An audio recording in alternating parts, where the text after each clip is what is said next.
అదే RTV app వార్తల్ని క్షణాల్లో చదివే అవకాశం ఉంటుంది. ఒక న్యూస్ పేపర్, ఒక టెలివిజన్ ఛానల్ మీ చేతుల్లో ఎప్పుడూ ఉంటాయి. అనంతపురం జిల్లా ఉరకొండ నియోజకవర్గానికి చెందినటువంటి వన్నూరు స్వామి పొలం పనులకు వెళ్తూ యాక్సిడెంట్లో మరణించినటువంటి నేపథ్యం, ముఖ్యంగా ఆయనకి నలుగురు కుమార్తెలు ఉన్నటువంటి నేపథ్యం అని చెప్పి చెప్తున్నటువంటి పరిస్థితుల్లో ఒక అమ్మాయికి అయితే వికలాంగురాలు, మరొక అమ్మాయికి క్యాన్సర్ ట్రీట్మెంట్ కూడా జరుగుతుందని చెప్తున్నారు. మరి ఏంటి ఆ కుటుంబ పరిస్థితి ఏంటి, ఆ నలుగురు అమ్మాయిలు, అందులో వన్నూరు స్వామి భార్య పరిస్థితి ఏంటి, వారి పూర్తి వివరాలు వారి మాటల్లో వినే ప్రయత్నం చేద్దాం. ఇక్కడ వన్నూరు స్వామి కుటుంబ సభ్యులు కూడా ఇక్కడ ఉన్నారు. వారు ఏకంగా చూడవచ్చు మనం వారు బోధిస్తున్న తీరు మొత్తం మీద ఏం జరిగిందమ్మా? మా నాన్నకి ఇంకొక అతను వచ్చి మా డాడీని ఇంటి దగ్గర ఉంటే గన్మ మాట దగ్గర తీసుకుపోయినాడు సార్.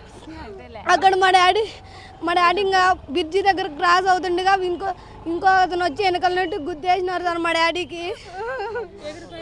ఇంక పక్కన పోయి ఎగిరిపోయి పడ్డాడు. మా డాడీకి అయితే ఇంకా దెబ్బలన్నీ తగిలినాయి సార్. అతనికి వచ్చేసి హ్యాండ్కి ఒక్కడే తగిలింది సార్ అతనికి, అంతే సార్. అప్పుడు మా వాళ్ళకి ఫోన్ చేసినారు సార్. మా వాళ్ళందరూ అక్కడికి పోయి అంబులెన్స్లో మా డాడీని వేసుకొని వెళ్ళినారు సార్. మా డాడీ కత్తులు పోయేలకు ఫుల్ ఇంకా సీరియస్ అని చెప్పేసినారు సార్. ఇంకా మా డాడీ ఇంకా కొద్ది గంటలు ఉండి చనిపోయినారు సార్. ఇంకా మా వాళ్ళందరూ పోయి పోలీస్ స్టేషన్కి వెళ్ళారు సార్. ఇంకా మళ్ళీ అక్కడి నుండి వచ్చి అనంతపురంకి తీసుకొచ్చినారు సార్. ఇంక అంతే సార్ ఇంకా జరిగిండేది. మీ నాన్న ఏం చేస్తాడు? మీరు ఎంతమంది? మేము నలుగురు కూతుర్లాం సార్. మా డాడీ కూలి పని చేస్తాడు సార్. కూలి పని చేస్తూ మమ్మల్ని చదివిస్తున్నాడు సార్. మమ్మల్ని మేము నలుగురు కూతుర్లాం సార్. సార్ నేను ఇద్దరు ఇంటర్ చదువుతున్నాము. ఒక అమ్మాయి 9th క్లాస్, ఇంకొక అమ్మాయి వికలాంగు సార్. బుక్రే సముద్రంలో ఉంది సార్ ఇంకొక అమ్మాయి. ఏం కోరుకుంటున్నారమ్మా ముఖ్యంగా? ఎందుకంటే మీ నాన్న మీకు కుటుంబం పెద్ద చనిపోయినట్టు నేపథ్యం, ఏం కోరుకుంటున్నారు? మమ్మల్ని ఆదుకోవాలి సార్. మాకంటే ఇంకేం లేదు సార్. ఇంకా మా మమ్మీ ఒక్కటే సార్. మా మమ్మీ పన్ను పోతే మాకు ఇంకా ఫుడ్ సార్, లేకుంటే ఇంకేం లేదు సార్. మాకు ఇంకేం లేదు సార్. మాకు పొలం లేదు, ఏం లేదు సార్. ఏం జరిగిందమ్మా మీకు? ఎప్పుడు తెలిసింది? నాకు ఇది 8 గంటలప్పుడు తెలిసిందన్న. నాకు యాక్సిడెంట్ అయ్యింది. అంతే గన్నలు మరచిపోతున్నాను, తొలపోయినాడు. పక్కనింటి ఇంకో పక్కకు వచ్చి ఎవరో అతను గుద్దినాడు అంటే హాస్పిటల్ తీసుకెళ్తాము. ఆటి నుండి ఉరకొండ తీసుకెళ్తే ఉరకొండ నుండి మళ్ళీ అనంతపురం తీసుకురండి అని చెప్తున్నారు సార్. ఇంకంతే. నాకు ఏం చేసేవాళ్ళు మీరు? మీ ఆయన కానీ మీరు? మా ఆయన కూలి పని, నేను కూలి పని. ఇంకంతే. ఇంక వీళ్ళు కూలి పని చేసుకుంటా, నేను వీళ్ళని చదివించుకుంటా ఉన్నాను. మళ్ళీ దేవుడే దిక్కు సార్. నాకేం తెలుసు, మీరే చేయండి, లేదంటే ఏమో నాకు తెలియదు. నలుగురు కూతురు నాకు సార్. మగవాళ్ళే లేరు అసలు. మగ పిల్లలు అన్నదే లేదు, నలుగురు కూతురులే. ఇంకంతే. ఇంటర్ ఫస్ట్ ఇయర్ చదువుతున్నాను సార్. నాకు తెలియదు, నేను ఆ స్కూల్ చదువుతా ఉంటే పొద్దున్నే మా పేరెంట్స్ ఫోన్ చేసి రాలని తొలకొచ్చినట్టు నాకు ఇప్పుడు తెలిసింది. నాకు సార్ వీళ్ళ పరిస్థితి ఏమంటే దిక్కు ఎవరు లేరు సార్. ఇంకా దిక్కు ఏం లేదు కాబట్టి గవర్నమెంట్ వాళ్ళని ఆదుకోవాలి, లేకపోతే ఎవరైనా ఆడుకోవాలి. ఇప్పుడు యాక్సిడెంట్ అయిన వాళ్ళు తప్ప ఆడుకోవడానికి ఆ పల్లెల పోషణ కొరకు చాలా అవసరం సార్. ఎందుకంటే ఆమె అంగవైకల్యంగా ఉంది. వాళ్ళ ఆయన ఉండే ఆ పాపని స్కూల్కి పంపించాలన్నా, స్కూల్ లేకపోతే కాలేజీకి వదిలి రావాలన్నా ఈ దిక్కు ఎవరు లేరు సార్. ఈమె కూడా ఆ విధంగా ఉంది. ఆమె వెళ్ళలేదు సార్. నలుగురు ఆడపిల్లలు సార్. ఆ పిల్లల్ని గవర్నమెంట్ వారు ఆదుకోవాలని కోరుకుంటున్నాం సార్. వికలాంగు ఒక నలుగురిలో ఒక ఆమె వికలాంగు, ఒక ఆమె ఇంకొకటి ఏంటంటే సార్ క్యాన్సర్ ద్వారా బాధపడింది. ఆడిట్ ద్వారా బాగుపడి కొంచెం నయంగా ఉంది. కొన్ని డబ్బులు కాజేసుకొని ఇబ్బందులో ఉన్నారు సార్. ఆయన కూడా ఆర్థిక ఇబ్బందులో ఉన్నారు, అప్పుల పాల్లో ఉన్నారు సార్. ఇంకా అవి ట్రీట్మెంట్ సరిగ్గా నెల పిలుచుకొని పోయేవాడు సార్ వాళ్ళ నాయన ఉంటే. ఇప్పుడు వాళ్ళ నాయన లేడు కాబట్టి ఆ పాపను పోవడానికి ఎవరు అనేది ఇంకా తెలియదు సార్. ఇంకా పెద్ద దిక్కు లేదు కాబట్టి పోవడానికి ఇబ్బందికరంగా ఉంది. ఒకవేళ గవర్నమెంట్ ద్వారా ఏమన్నా సహాయం ఇస్తే ఆ క్యాన్సర్ బాగవడానికి ఏమన్నా సహాయం చేయాలని కోరుకుంటున్నాం సార్. అంటే వీళ్ళిద్దరు తల్లిదండ్రులు కూలి పనులకు వెళ్తూ కూడా పిల్లల్ని చదివించారు. కూలి పనులకు వెళ్తూ చదివించారు సార్. కూలి పనులకు వెళ్తూ ఇద్దరిని హాస్టల్లో చదివించారు. ఫస్ట్ ఇయర్ చదివారు సార్. ఫస్ట్ ఇయర్ చదువుతున్నారు సార్. పిల్లల్ని ఇంతవరకు చదివించుకుంటూ వచ్చారు. ఇక్కడ నుంచి ఎట్లా చదవాలో తెలీదు. మరి అందరూ సహకారం ద్వారా ముందుకు పిల్లల్ని చదివించాలని ఆశతో ఉన్నారు సార్ వాళ్ళ నాన్న. మరి అన్ఎక్స్పెక్టెడ్గా చనిపోయాడు. మరి వాళ్ళ భవిష్యత్తు ఎట్లా అనేది గవర్నమెంట్ వారు మాకు సహాయం చేయాలని కోరుకుంటున్నాం సార్. ఎక్కడ జీవిస్తారు సార్? ఉరకొండ మండలము మూలిగిరిపల్లి గ్రామంలో ఉన్నారు సార్. ఆ గ్రామం నుంచి వచ్చి చేసుకునేవారు, కూలి పని చేసుకుంటూ బతికేవాళ్ళు సార్.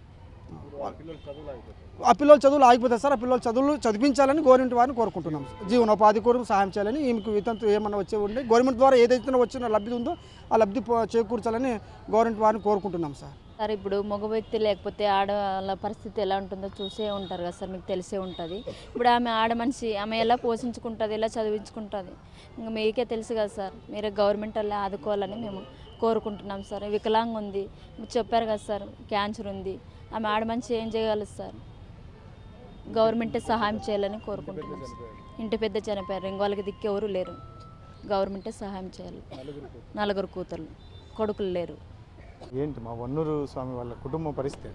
వన్నూరు స్వామి కుటుంబ పరిస్థితి సార్ జీవనోపాధిగా వేయాలని కోరుకుంటున్నాం సార్. 4 కూతుర్లు సార్. అతనికి కూలి పనికి పోయి వచ్చి పిల్లల్ని పోషించేవారు సార్. ఆ చదువులైనా కానీ ఏదైనా కానీ వాళ్ళు కూలి పోయి తెచ్చి పిల్లలకి హాస్టల్ పోయి ఇచ్చి కొనిచి ఇచ్చేవారు సార్. ఇప్పుడు అతని కుటుంబంలో ఉండే పెద్ద మనిషే పోయినారు సార్. ఆ పిల్లలకి దిక్కు ఎవరూ లేరు సార్. మేము మా అమ్మ మనకు 4 సార్, వాళ్ళు 4 సార్. ఉండేది మాకు ఒక్కడుండే, ఆ ఒక్కడు లేడు సార్. మాకు ఆ పిల్లల్ని ఏమన్నా హాస్టల్ నుంచి రావాలన్నా తీసుకుపోవాలన్నా మా ఊరికి బస్సులు లేవు సార్. ముఖ్యంగా రోడ్లో దిగాల, ఆ పిల్లల్ని బండ్లు వేసుకొని పోయేలా, రోడ్లు ఎక్కించుకురావాలా, పిల్లల్ని ఇంటికి తీసుకురావాలా. ఇప్పుడు అతనే లేడు సార్. ఆడపిల్లలు ఊరు పోయేదానికి వచ్చేదానికి చాలా ఇబ్బంది అవుతుంది సార్. మాకు 4 ఆడపిల్లలు సార్. 3వ పాపకి క్యాన్సర్ సార్. 3 ఏళ్ళు బాధపడింది సార్ ఆ పాప బెంగళూరు హాస్పిటల్లోన. ఇప్పుడు కూడా ట్రీట్మెంట్ 1 ఇయర్ జరుగుతూ ఉంది సార్ ఆ పాపకి. ఇప్పుడు ఆ పాప కూడా వికలాంగ సార్. ఈ 4కి ఏదైనా సహాయం చేయాలని గవర్నమెంట్ వాళ్ళు మేము కోరుతున్నాం సార్. ఈ అమ్మ కానీ కూలి పోయి బతకాల్సింది సార్. ఏమీ వెనక ముందు ఏంది లేదు సార్. భూములు కానీ అసలు ఏమీ లేవు సార్ వాళ్ళకి. మాకైతే మీరు సహాయం చేయాలి సార్ గవర్నమెంట్ వాళ్ళు, అదే మేము కోరుకునేది సార్. ఇప్పుడు ఆ అబ్బాయి చనిపోయాడు, 4 కూతుర్లు ఉన్నారని ఏంటి సార్ ఆ ఇన్సిడెంట్ ఏంటి? ఆ ఇన్సిడెంట్ ఏం లేదు సార్. పొలంలోకి లాలు అనే అతని పొలంలోకి కూలికి ఇతను పోయినాడు చేంజ్ చేద్దామని. అవి స్ప్రింక్లర్లు చేంజ్ చేద్దామని పొలంలోకి పోయినారు. అక్కడ వాళ్ళ వెనకల నుంచి ఒక బైకు అతివేగంగా జాగ్రత్త వచ్చి వాళ్ళ బైక్ని దిగి ఉన్నది. ఆ దాంట్లో వాళ్ళు ఎగిరి రోడ్డు మీద పడినారు. అతను ఇంజరీస్ హాస్పిటల్ అడ్మిట్ అయ్యి, ఊరవకొండ హాస్పిటల్ అడ్మిట్ అయ్యి మెరుగైన చికిత్సకి అనంతపురంకి వస్తే అనంతపురం దగ్గరికి వచ్చి అనంతపురం డాక్టర్కి చూపిస్తే అప్పటికే చనిపోయినాను డాక్టర్ చెప్పినాడు సార్. అది విషయము సార్. కుటుంబ నేపథ్యం ఏంటి సార్? వాళ్ళ కుటుంబం కూలి హరిజన వన్నూరు స్వామి అతను కూలి, ఆడపిల్లలు 4, భార్య కంప్లైంట్ వరకు మేము కేసు కట్టినాం సార్. మొత్తం మీదైతే మొత్తం ఉరకొండ, అనంతపురం జిల్లా ఉరకొండకు సంబంధించిన వన్నూరు స్వామి కుటుంబ పరిస్థితి ఏకంగా ఏదైతే ఉందో కూలి పనులకు వెళ్తూ ఆయన ప్రమాదంలో చనిపోయినటువంటి నేపథ్యం. అతనికి 4 కూతుర్లు, ఒక భార్య ఉన్నటువంటి నేపథ్యంలో ఒక కూతురు కూడా వికలాంగురాలు, మరొక కూతురు క్యాన్సర్తో బాధపడుతున్నటువంటి నేపథ్యం.